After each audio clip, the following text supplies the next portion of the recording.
bersama saya dan Hai.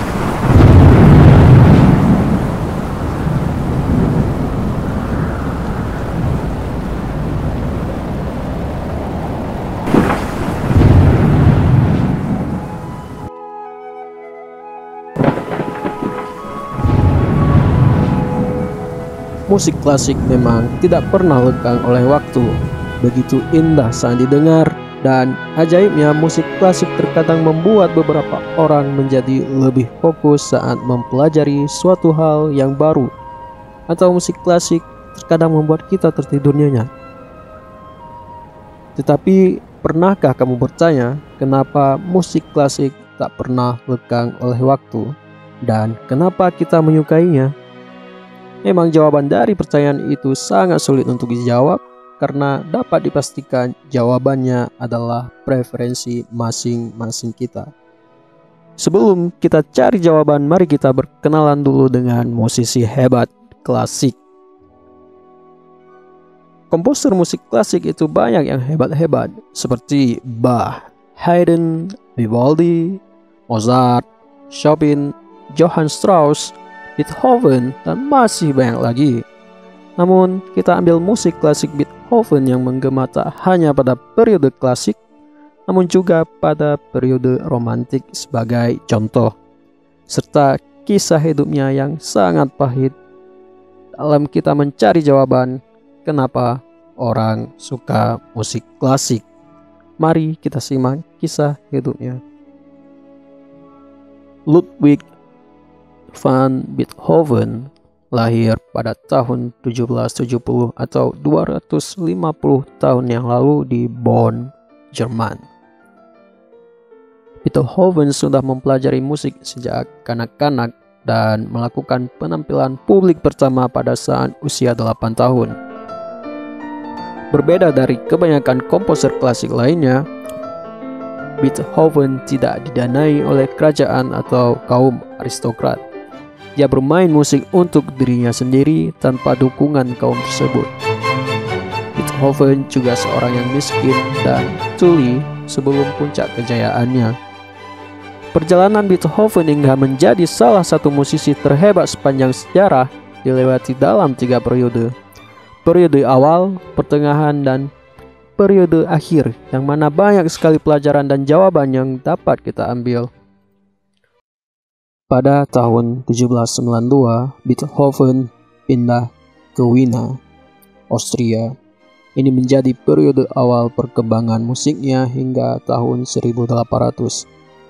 Pada periode ini, Beethoven kebanyakan bermain musik dengan instrumen piano. Salah satu masterpiece Beethoven pada periode awal adalah Pathetic Sonata yang dikeluarkan pada tahun 1798. Di periode ini, pendengaran Beethoven juga mulai terganggu.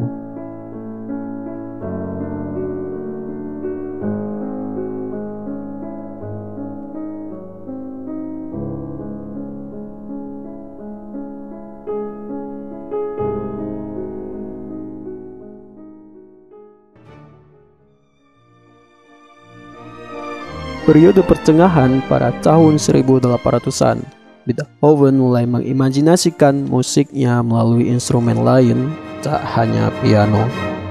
Masterpiece yang dihasilkan pada periode ini adalah Tempo Sonata, Simfoni nomor 3, Fidelio, hingga Piano Concerto.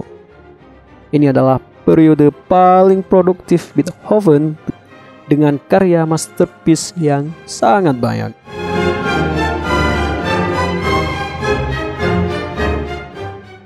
Setelah periode ini, dari 1809, Beethoven mulai redup dan tenggelam dalam menciptakan karya musik karena penyakit fisik dan mental. Bahkan dikabarkan pada tahun 1815, Beethoven dikisahkan begitu depresi dan ingin bunuh diri akibat perihnya kehidupan. Pada periode ini, Beethoven telah menjadi benar-benar tuli, bahkan hingga tahun 1818 Beethoven hampir tidak mengeluarkan satu karya pun.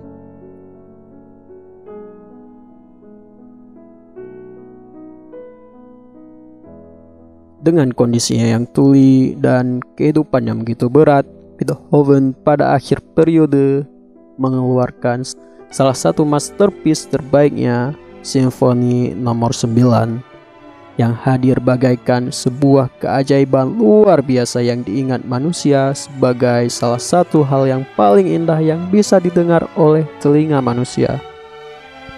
Beethoven pun hingga akhir hayatnya telah menciptakan karya-karya yang begitu luar biasa.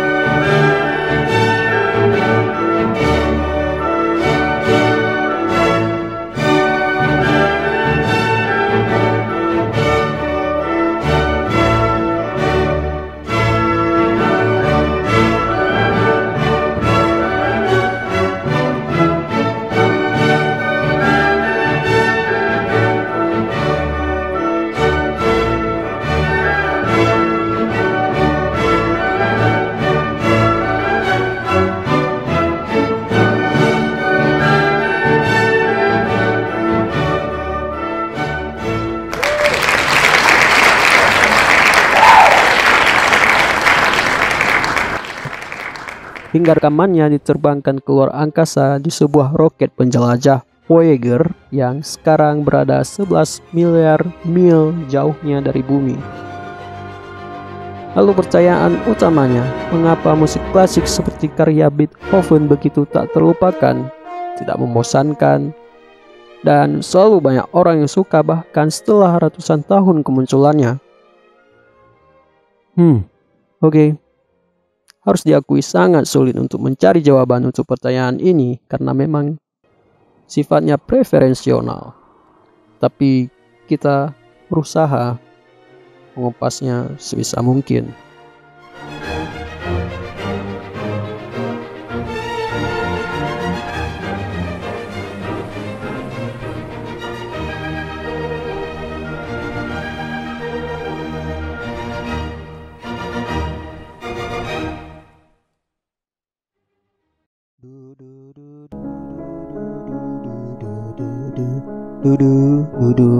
Oke, pertama, musik klasik itu kompleks, rumit, sulit, emosional, imajinatif, dan juga abstrak.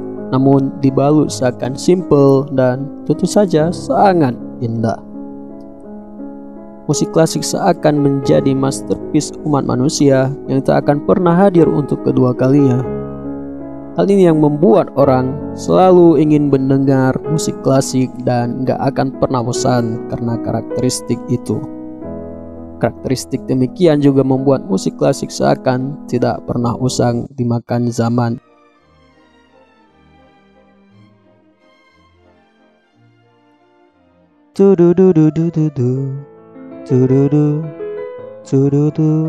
Oke, kedua, musik klasik itu representasi si musisi atau si komposer.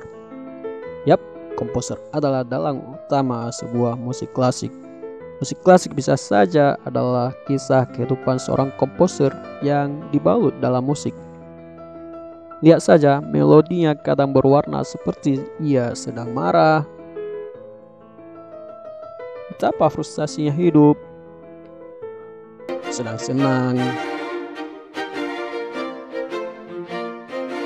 jatuh cinta, dan sebagainya yang dibalut dalam sebuah seni yang menakjubkan. Ini sebagai salah satu alasan yang membuat sebagian orang cinta akan musik klasik, yakni sejarah hidup sang komposer serta kisah di balik musik tersebut. Seperti yang dilakukan Vivaldi dalam masterpiece-nya The War Season, di mana ia menceritakan keadaan 4 musim ke dalam sebuah musik yang indah.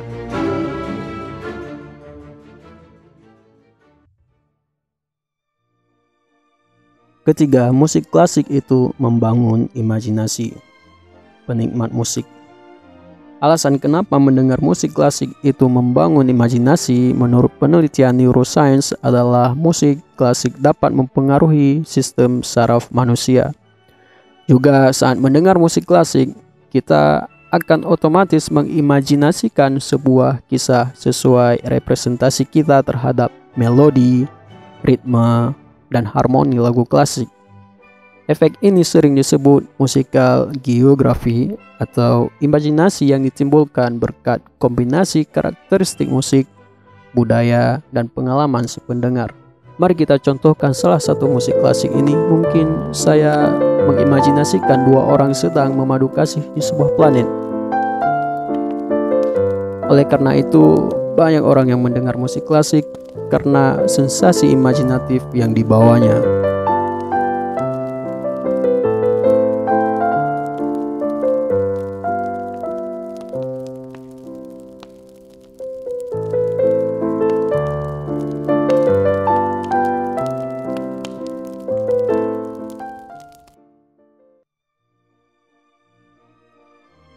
Alasan keempat, musik klasik itu menstimulasi mental. Karena berkat perpaduan kompleksitas serta keindahan, musik klasik itu berpengaruh kepada otak manusia. Menurut sebuah penelitian terbaru, saat mendengar musik klasik maka akan meningkatkan aktivitas gen yang terlibat dalam sekresi transporter dopamin, sinaptik neurotransmisi, pembelajaran, dan transmisi.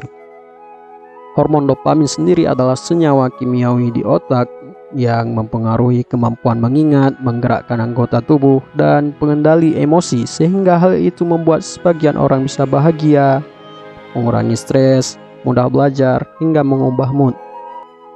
Efek itulah yang membuat orang suka dan kadang ketagihan mendengar musik klasik.